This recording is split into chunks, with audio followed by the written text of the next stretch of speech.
on over to the White House, and it came back with the very tight, round hand of Franklin Roosevelt.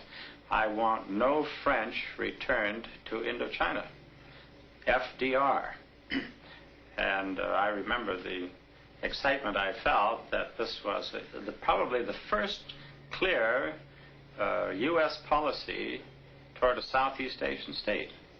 Now, the thing that I think we fail to recognize is that Ho Chi Minh, communist or whatnot, is considered by the people of Vietnam, and I'm speaking now of millions in South Vietnam, as the George Washington of his country.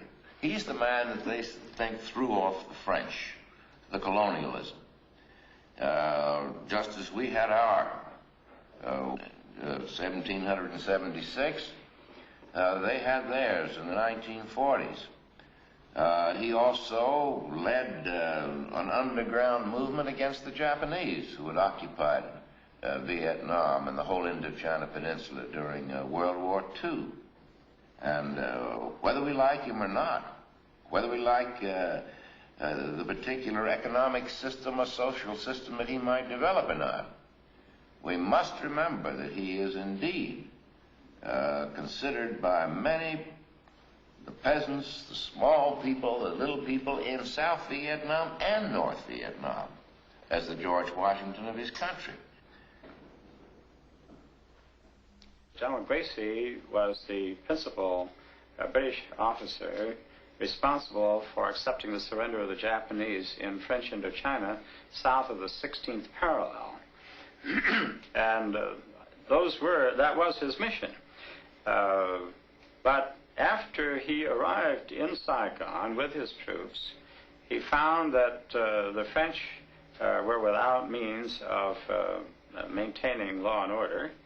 And so he, as I understand it, and as I recall it, he took the weapons that he derived from the Japanese and turned them over to French military officers and men.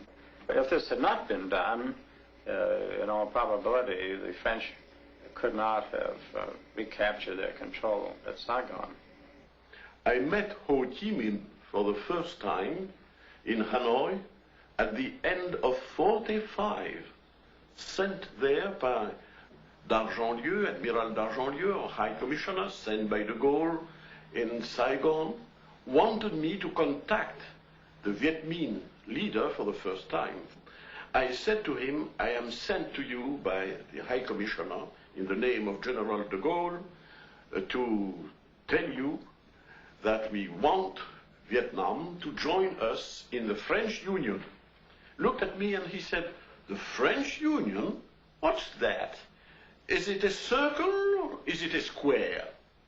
That was a test, because there is a Chinese proverb, a lot of Chinese proverbs, which identify heaven and intelligence with the circle and earth and solidity with the square. Is it an idea or is it a fact? Is it somewhere? And so I answered, and I think that it's one of the occasions when Ho Chi Minh has been just a little surprised. I answered, I don't know. He said, but what are you doing here? I said, I come to ask you, because we have to build it together. Towards the end of November of 1946, when the admiral commanding the French fleet in the Bay of Tonkin, in his words, decided to teach the Vietnamese government a hard lesson, and the fleet stood off of Hai Phong and shelled the city until between 6,000 and 10,000 were killed. He said, I have no army. It's not true now. I have no army, 1945. I have no finance. I have no diplomacy. I have no public instruction. I have just hatred. And I will not disarm it until you give me confidence in you. Now, this is the thing on which I would insist, because it's still alive in his memory as in mine. For every time Ho Chi Minh has trusted us, we betrayed him.